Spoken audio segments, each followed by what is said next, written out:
میں یہ کام میرے کام آنے والا ہے تو میں کروں، اور خدا نخواستہ اگر نقصان دہ ہے، میری آخرت برباد ہونے والی ہے تو اسے نہ کروں میں۔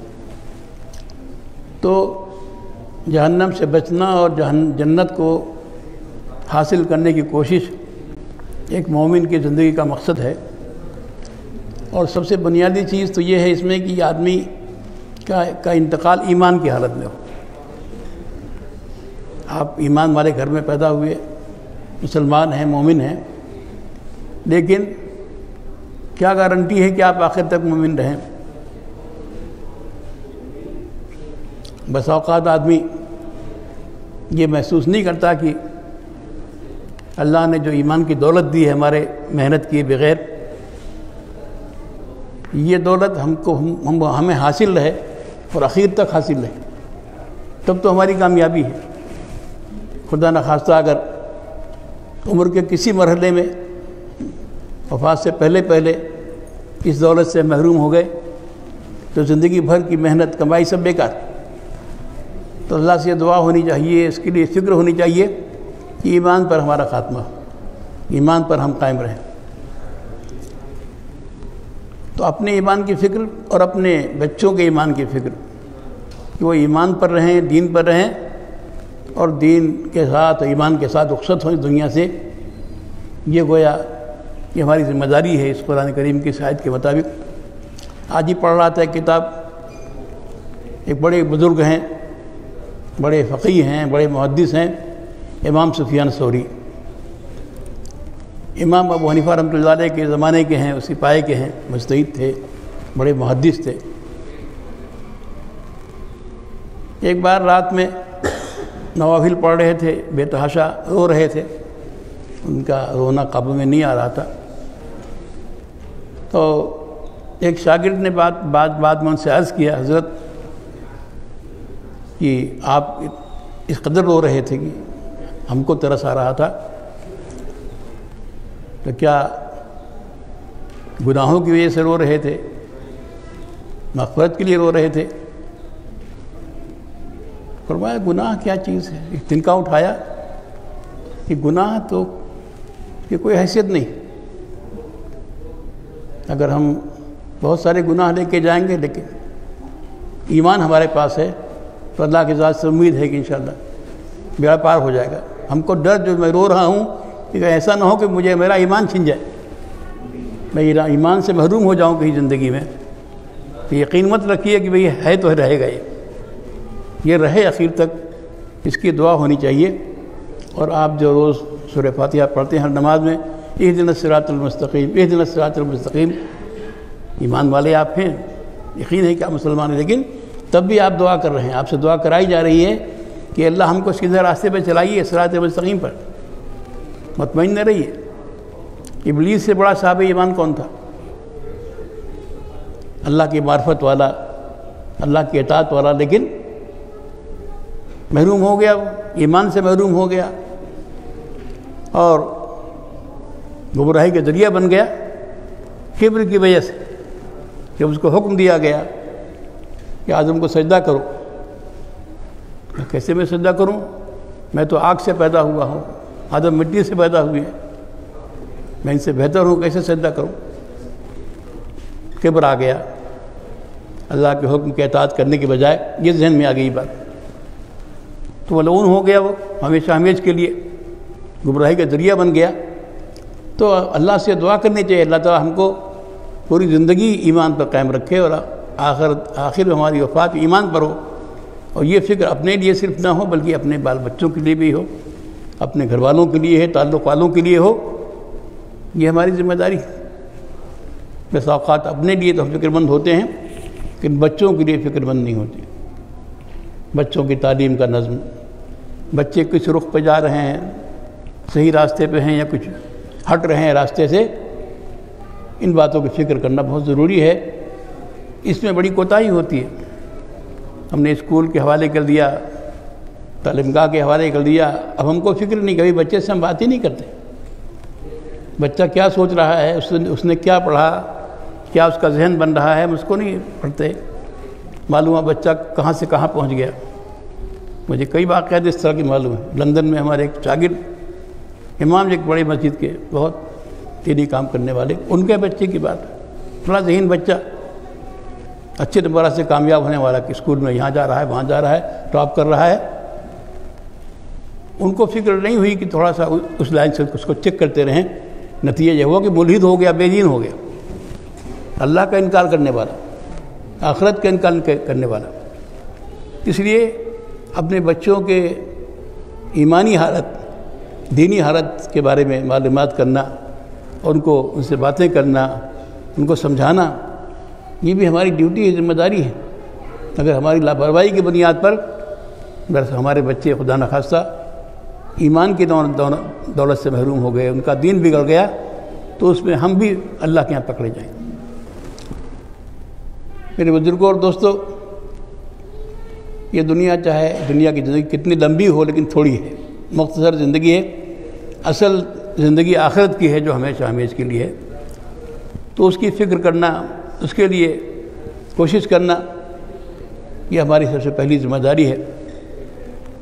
اللہ کا فضل ہے کہ اس ملک میں جہاں ایمان کو برباد کرنے والی بہت چیزیں ہیں، بڑا ماحول ہے، لیکن جب اللہ کے بندے کوشش کرتے ہیں، محنت کرتے ہیں، تو ہم نے دیکھا ہے، بہت سی فیملیوں میں دیکھا ہم نے، امریکہ میں بہت جگہوں پہ جانا ہوا، کہ ماں باپ جو فکر مند ہوتے ہیں اپنے بچوں کے دین کے لیے، تو ایسے نیک بچے بنتے ہیں، وہ عصری تعلیم میں بھی اچھے ڈاکٹر ہیں، اچھے انجینئر ہیں، حافظ قرآن بھی ہیں، اور ایسے تہجد پڑھنے والے ہیں، ایسی فکر کرنے والے ہیں کہ رس کھاتا ہے کہ ایسی فیملیاں ہمارے یہاں نہیں ہوتی۔ اگر فکر ہوتی ہے تو اللہ تعالیٰ یہاں بھی ان ملکوں کے اندر بھی حفاظت فرماتے ہیں دین کی اور ایمان کی۔ اور اس وقت جو دنیا کے حالات ہیں، خود ہمارے ملک ہندوستان میں جو صورتحال ہے، اس کے حوالے سے میں کہنا چاہتا ہوں کہ آزمائشی دور ہمیشہ رہا ہے۔ بعض دفعہ اس طرح کے واقعات جب آتے ہیں سوشل میڈیا کے ذریعے سے، معاملہ کیا ہوا ہے کہ کوئی چیز کہیں ہوتی ہے تو پوری دنیا میں پھیل جاتی ہے، اور سمجھتا آدمی کہ وہی پورے ملک میں وہی چیز صورتحال ہے۔ تو بات یہ ہے کہ دین کے لیے جو آزمائشیں انبیاء کرام کو پیش آئی ہیں، صحابہ کرام کو پیش آئی ہیں، انہیں کو آپ پڑھ کے دیکھ لیجیے، کیا کچھ نہیں ہوا ہے انبیاء کرام کے ساتھ۔ کتنے انبیاء کو ان کی قوموں نے قتل کیا ہے۔ جس قوم کے لیے نبی بھیجا گیا، بنی اسرائیل میں کثرت سے ایسا ہوا ہے، بہت سے قرآن کریم کی آیتوں میں اس کا ذکر ہے، انبیاء کو قتل کر دیتے تھے۔ وہ نبی جو اللہ کا بھیجا ہوا ہے، جو توحید کے تبلیغ کے لیے آیا ہے، اس کو اس کی قوم قتل کر دے رہی ہے۔ یہ سب آزمائشیں بھی ہوتی رہی ہیں، اور اس کے علاوہ صحابہ کرام کے جو واقعات ہیں آزمائش کی ہوتے ہیں۔ ہم تھوڑے سے حالات پیش آتے ہیں تو مایوسی کا شکار، گھبرا جاتے ہیں، اور گویا ذہن تیار ہو گیا ہمارا کہ ہم نعوذ باللہ ایمان چھوڑ دیں۔ نہیں، ایمان تو ایمان جب ہے جب لذت آپ کو ایمان کی ایسی آ جائے کہ اگر آگ میں ڈال دیا جائے آپ کو، تب بھی ایمان پر آپ قائم رہیں، کہ جو بھی ہو ایمان تو ہمارے دل میں ہے، یہ تو ہمارا عقیدہ ہے، ایمان کے ساتھ ہم کو جانا ہے۔ کچھ بھی حالات پیدا ہو جائیں، کچھ بھی مشکلات ہو جائیں، اپنا ذہن ایسا ہم بنائیں، اپنے بچوں کا ذہن بنائیں کہ حالات کچھ بھی ہوں، کچھ بھی قربانی دینی پڑے، سب سے قیمتی ہماری یہ چیز ہے وہ ایمان ہے، اس کا سودا نہیں ہو سکتا ہے۔ یہ جب جذبہ ہوگا، اس انداز سے ہم رہیں گے، اس انداز سے بچوں کو ہم پالیں گے، تو انشاءاللہ مخالف سے مخالف ماحول میں بھی ہمارا دین بچے گا، ایمان بچے گا۔ تو اللہ کا فضل ہے، اس غیر گزرے زمانے میں بھی جو عظمت والے لوگ ہیں، ان مشکلات کو جھیلتے ہیں، اس کے باوجود بھی ایمان پہ قائم رہتے ہیں۔ بس کرنے کی بات ایک تو یہ ہے، خود اپنے ایمان کی فکر ہو، اپنے بچوں کے ایمان کی فکر ہو، اور اس ایمان کو، توحید کو ان قوموں تک پہنچانے کی فکر ہو جو اس نعمت سے محروم ہیں۔ جب آپ جانتے ہیں کہ توحید سے محروم ہونے کی وجہ سے انسان ہمیشہ جہنمی ہوگا، ہمیشہ کے لیے جہنم میں جائے گا۔ کتنا اچھا آدمی ہے، بڑے اچھے کام کرتا ہے، غریبوں پہ خرچ کرتا ہے، لوگوں کے کام آتا ہے، سب کچھ کرتا ہے، لیکن چونکہ مومن نہیں ہے، توحید والا نہیں ہے، اس لیے ہمیشہ ہمیشہ کے لیے جہنم میں جائے گا۔ وہ سب بھی تو آخر آدم و حوا کے اولاد ہیں، ہمارے بھائی بہن ہیں، ان کے لیے ہمیں فکر کیوں نہیں ہوتی ہے کہ جیسے بھی ہو ان کو ہم توحید کی طرف لائیں، دین کی طرف لائیں، اور ان کو بھی توحید کے دولت سے مالا مال کریں۔ اس کے لیے ہم کوشش کریں، لوگوں سے ملیں، ملاقاتیں کریں۔ اگر ہمارا اخلاق صحیح ہو جائے اپنے پڑوسیوں کے ساتھ، ان لوگوں کے ساتھ جو دوسرے مذہب کے ہیں لیکن ہمارے ساتھ ان کے معاملات ہیں، لین دین ہیں، وہ ہمارے ملازم ہیں یا ہم ان کے ملازم ہیں، اگر صحیح طور سے اسلامی انداز سے ان سے ہم پیش آتے ہیں، ہمارا اخلاق درست ہوتا ہے، ہمارا کردار صحیح ہوتا ہے، تو انشاءاللہ ان کے دل میں ایمان داخل ہوگا۔ کم سے کم اسلام سے نفرت نہیں ہوگی، مسلمانوں سے نفرت نہیں ہوگی۔ مولانا الیاس صاحب رحمۃ اللہ علیہ کے جملہ میں نے کئی جگہ پڑھا کہ اگر تم داعی نہیں بنو گے تو مدعو بن جاؤ گے۔ جب تم دین کی دعوت نہیں دو گے، اوروں تک دین نہیں پہنچاؤ گے، تو تمہیں اور لوگ دعوت دیں گے، تم کو اپنے مذہب کی دعوت دیں گے، اپنی گمراہی کی طرف لے کے جائیں گے۔ اس لیے اگر ہم کو فتنوں سے بچنا ہے، گمراہیوں سے بچنا ہے، تو ہم کو دعوت دینی ہے، اس پیغام کو سب تک پہنچانے کی کوشش کرنی۔ اور اس وقت جو میڈیا کا زمانہ ہے، پروپیگنڈے کا زمانہ ہے، جو بات جتنی جھوٹی ہو اگر آپ پھیلانا چاہیں تو میڈیا آپ کے ہاتھ میں ہے تو پھیلا دی جائے۔ اس سے ذہنوں پہ اثر پڑتا ہے، مسلمانوں کے بارے میں، اسلام کے بارے میں طرح طرح کی غلط فہمیاں پھیلائی جا رہی ہیں باقاعدہ پلاننگ کے ساتھ۔ اس دور میں خاص طور سے ضرورت ہے کہ ہم سوسائٹی کے سامنے آئیں، ہم بتائیں ان کو کہ بھائی ہماری مسجد میں کیا ہوتا ہے۔ اب مسجدوں کو یا جو ہماری گویا مذہبی ادارے ہیں، ان اداروں کو بھی ہمیں کھولنا ہے، بلانا ہے ان کو کہ آ کے دیکھیں ہمارے پاس غلط فہمی کیا ہے۔ تو سمجھتے ہیں جو مدرسہ بنا ہے اتنا بڑا، بہت بڑی بلڈنگ ہے اور سب لڑکے ہیں، سمجھتے ہیں یہاں کچھ مجرمانہ کام ہوتا ہے، کچھ بم بنائے جاتے ہیں، فلاں ہوتا ہے، حالانکہ وہاں تو اس تصور اس کا نہیں ہے۔ اس میں ہماری بھی کمی ہے کہ ان سے ہمارے تعلقات نہیں ہیں، ان سے ہم ملتے نہیں ہیں، ملنے کے مواقع نہیں پیدا کرتے ہیں کہ ملیں، دیکھیں، باتیں کریں۔ کم سے کم وہ غلط فہمی تو نہیں ہوگی، وہ نفرت تو نہیں ہوگی۔ جب آدمی آ کے دیکھے گا کہ کتنا اچھا ماحول ہے، کتنی انسانیت کی باتیں ہیں، قرآن کریم کی تلاوت کیجئے، قرآن کا معنی ترجمہ سنائیے۔ قرآن میں صرف توحید و آخرت کی بات تھوڑی، انسانی زندگی کے لیے اتنی قیمتی نصیحتیں ہیں، اتنی قیمتی باتیں ہیں جس سے محروم ہونے کی بنیاد پر دنیا پریشان ہے، لوگ مشکلات میں ہیں۔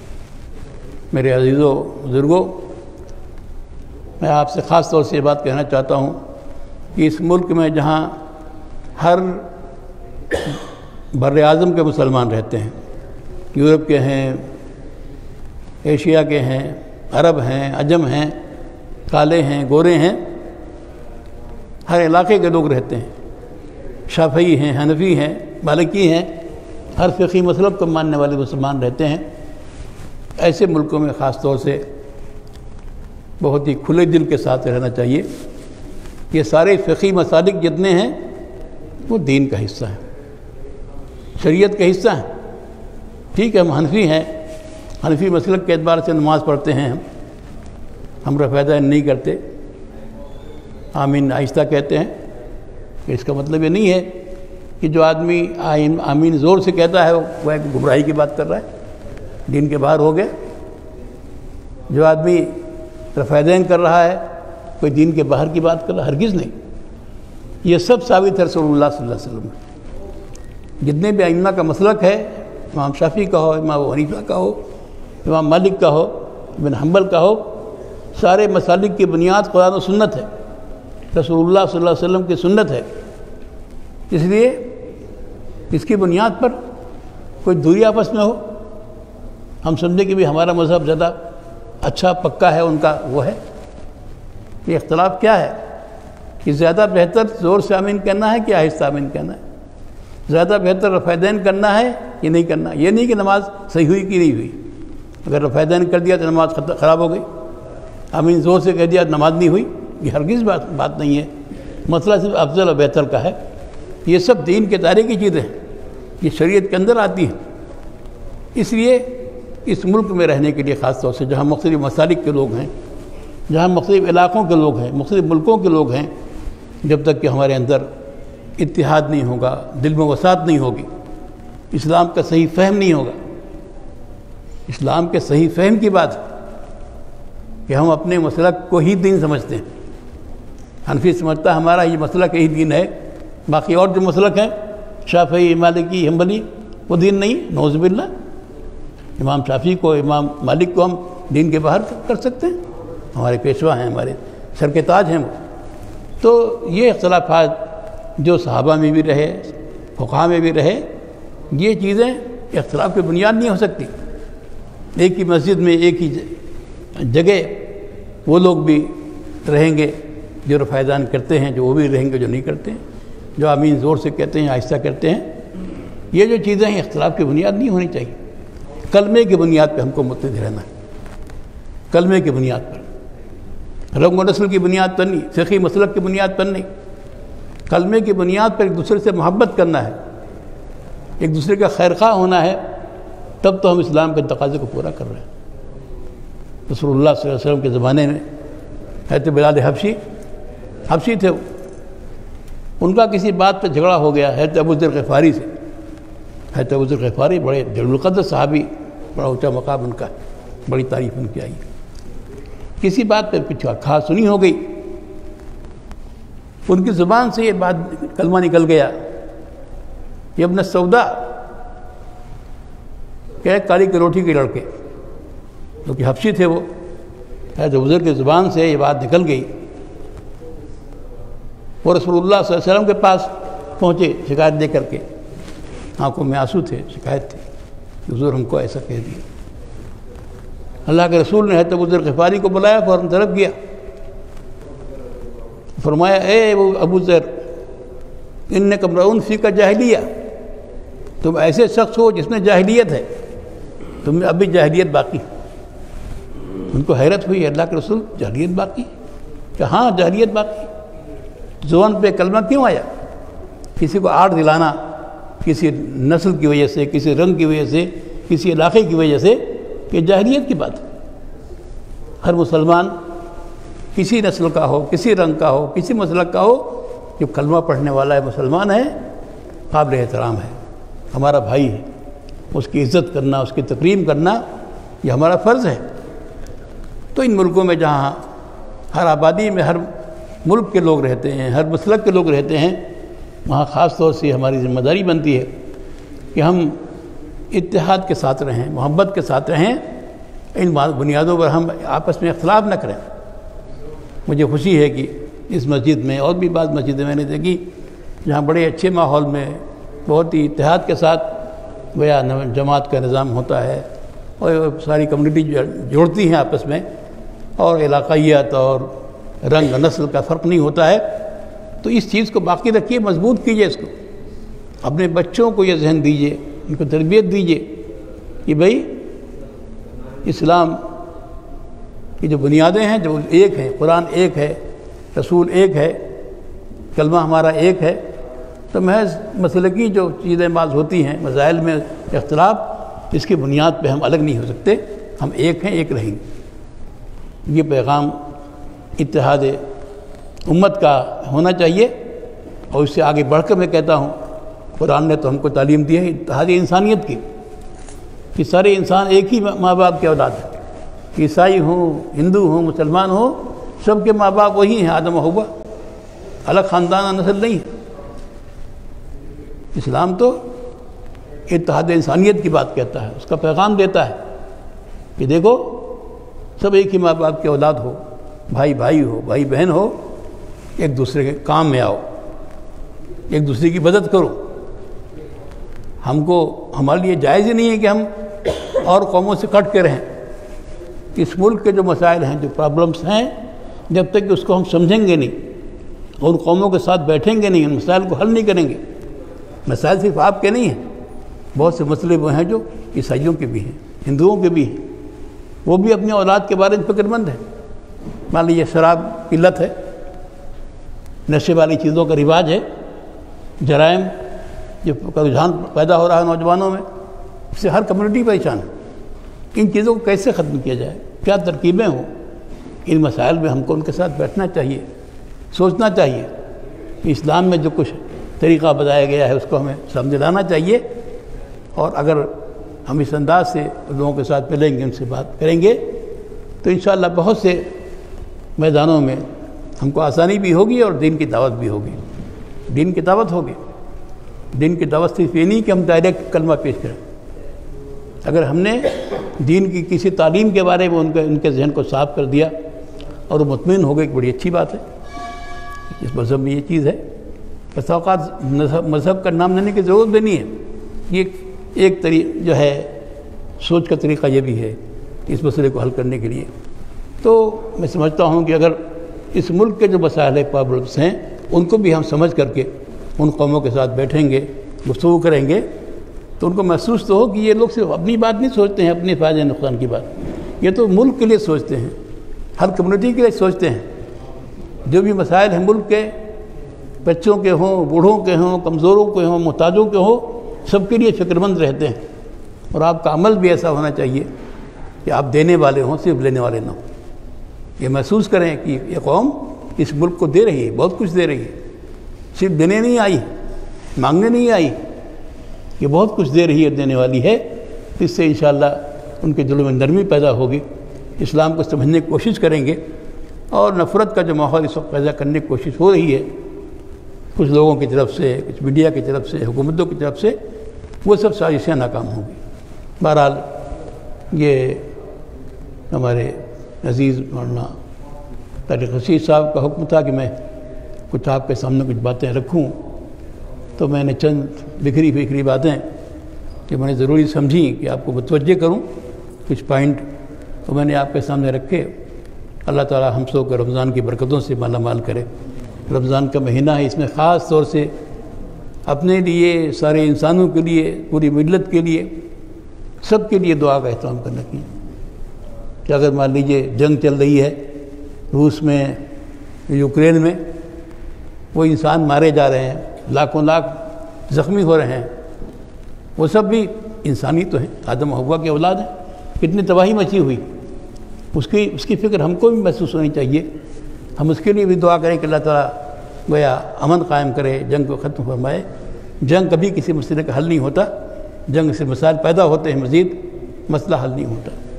تو ہمارے دل میں ہر انسان کا درد ہو، ہر قوم کا درد ہو، اور اس کے لیے ہم اس رمضان کے مہینے میں اللہ سے دعا بھی کریں، التجا بھی کریں کہ انشاءاللہ اس کا اثر ہوگا۔ اللہ تعالیٰ ہماری کوششوں کو قبول فرمائیں گے۔ اور جو رمضان کے اعمال ہیں وہ تو آپ جانتے ہی، آپ کو بتایا جاتا ہے۔ ایک عشرہ تو گویا گزر چکا نا، تو کیا روزہ ہے؟ 12واں ہے۔ پہلا عشرہ گزرا، دوسرا عشرہ چل رہا ہے، پھر تیسرا عشرہ آخری وہ نچوڑ جو خلاصہ وہ بھی آنے والا ہے۔ ان سارے ایام میں جن کاموں کی ترغیب دی گئی ہے، اعتکاف آخری عشرے کا، نوافل ہے، تلاوت ہے، ذکر و اذکار ہے، یہ موسم بہار ہے، نیکیاں کمانے کا سیزن ہے۔ جیسے بعض مہینوں میں، بعض زمانے میں کوئی کاروبار بہت چلتا ہے، تو ایسے ہی یہ سیزن ہے رمضان کا مہینہ نیکیاں کمانے کا، کہ اللہ کی طرف سے بے شمار بارش ہو رہی ہے رحمتوں کی، تھوڑے سے کام پر زیادہ اجر مل رہا ہے، اس میں کوتاہی ہم کیوں کریں؟ کہ اللہ کے رسول نے ایک بار ممبر پر قدم رکھا تو ہر بار آمین کہا، 3 بار۔ پوری حدیث آپ نے سنی ہوگی۔ لوگوں نے پوچھا بعد میں، آپ نے آج ایسی بات کی ہے جو پہلے نہیں کرتے تھے۔ اس میں ایک جو آمین تھی آپ کی، کس پر تھی؟ کہا کہ جبریل امین نے کہا کہ وہ آدمی ہلاک ہو جس کو رمضان کا مہینہ ملے اور وہ اپنی بخشش نہ کرا سکے، رمضان کا مہینہ پانے کے باوجود اپنی بخشش نہ کرا سکے، وہ ہلاک ہو۔ تو میں نے آمین کہا۔ جبریل بددعا کر رہے ہیں، اللہ کے رسول خاتم الانبیاء آمین کہہ رہے ہیں۔ اور ان میں سے ایک آمین تھی کہ جس آدمی کے ماں باپ دونوں یا ان میں سے ایک زندہ ہو بڑھاپے کے حال میں، اور وہ ان کی خدمت کر کے انہیں خوش کر کے اپنی جنت نہ کما لے، وہ ہلاک ہو، برباد ہو، تو اس پر میں نے آمین فرمایا۔ تیسرا وہ جو کہ اللہ کے رسول کا نام آیا ہے اس کے سامنے، اور وہ ضرور نہ پڑھے، یہ رمضان کا مہینہ ہے، اس مہینے میں اگر ہم نے اتنی محنت نہیں کی کہ اللہ کی طرف سے ہماری نجات کا پروانہ مل جائے، مغفرت کا پروانہ مل جائے، تو بہت ناکامی کی بات ہوگی۔ اللہ تعالی ہم سب کو اس مہینے کی برکتوں کو نصیب فرمائے اور ہماری مغفرت فرمائے۔ درود شریف پڑھ لیجیے۔ اللہم صلی علی محمد وعلی آل محمد کما صلیت علی ابراہیم وعلی آل ابراہیم اللہم انک عفو کریم تحب العفو فاعف عنا رب اغفر ورحم انت خیر الراحمین ربنا ظلمنا انفسنا وان لم تغفر لنا وترحمنا لنکونن من الخاسرین۔ اے اللہ ہم گنہگار و خطا کار ہیں، لیکن اے اللہ آپ کے بندے ہیں، آپ کے در کے بھکاری ہیں۔ اے اللہ ہم سب کی مغفرت کا فیصلہ فرما دیجیے۔ اے اللہ ہم سب کے لیے جنت کا فیصلہ فرما دیجیے۔ اے اللہ ہمیں جو لوگ بیمار ان کو شفا عطا فرمائیے۔ اے اللہ تمام مسلمانوں کو رمضان کے اعمال کی توفیق عطا فرمائیے۔ اے اللہ اس رمضان کے مہینے میں برکتیں نازل فرمائیے۔ اے اللہ دنیا کے جن ملکوں میں بھی بدامنی ہے، قتل و غارت گری ہے، انسانی خون ارزاں ہے، اے اللہ ان سب جگہوں پر امن قائم فرمائیے۔ اے اللہ مسلم ممالک کو بھی، غیر مسلم ممالک کو بھی اے اللہ رحم کا ماحول پیدا فرمائیے، امن کا ماحول پیدا فرمائیے، پوری دنیا میں امن و امان قائم فرما دیجیے۔ اے اللہ ہمارے بچوں کو اور ہم کو ایمان پر رکھیے، ایمان پہ ہمارا خاتمہ کیجیے۔ اے اللہ ایمان کی دولت دے کے ہم اس دنیا سے جائیں۔ اے اللہ ایمان کی برکت سے ہماری مغفرت فرما دیجیے۔ اے اللہ ہماری نسلوں کی حفاظت فرمائیے۔ اے اللہ ہمارے دعاؤں کو قبول فرمائیے۔ اے اللہ یہ مسجد جو عظیم الشان مسجد تعمیر ہو رہی ہے، اللہ آپ کے بندوں نے ہمت کی ہے آپ کے توفیق سے۔ اے اللہ اس کو مکمل فرمائیے۔ اے اللہ اس کو آباد فرمائیے۔ اے اللہ اس کو نظر بد سے بچائیے۔ اے اللہ اس کو فتنوں سے بچائیے۔ اے اللہ اس مسجد کو دین کی اشاعت کا، دین کی دعوت کا مرکز بنائیے۔ اے اللہ جس صورتحال اس کی آج اس سے اور بہتر حالات پیدا ہوں، اے اللہ پورے علاقے کے لیے خیر کا ذریعہ بنائیے، مسلمانوں کے اتحاد کا عنوت بنا دیے۔ اے اللہ یہاں جتنا لوگ جڑے ہوئے ہیں، نوجوان، بوڑھے، بچے، مرد، عورتیں، سب کو مزید جوڑیے دین کے کاموں کے لیے۔ اے اللہ یہاں جو تعلیمی نظام چل رہا ہے اس کو بھی آپ کامیاب فرمائیے، قبول فرمائیے۔ اے اللہ یہاں کے رہنے والوں کے دلوں میں اتحاد و محبت پیدا فرمائیے۔ اے اللہ دین کے لیے جمع ہونا سکھائیے۔ اے اللہ دین کے لیے جمع ہونا سکھائیے۔ رب اغفر وارحم انت خیر الراحمین وصلی اللہ تعالیٰ علی خیر خلق محمد وآلہ وصحبہ اجمعین برحمتک یا ارحم الراحمین۔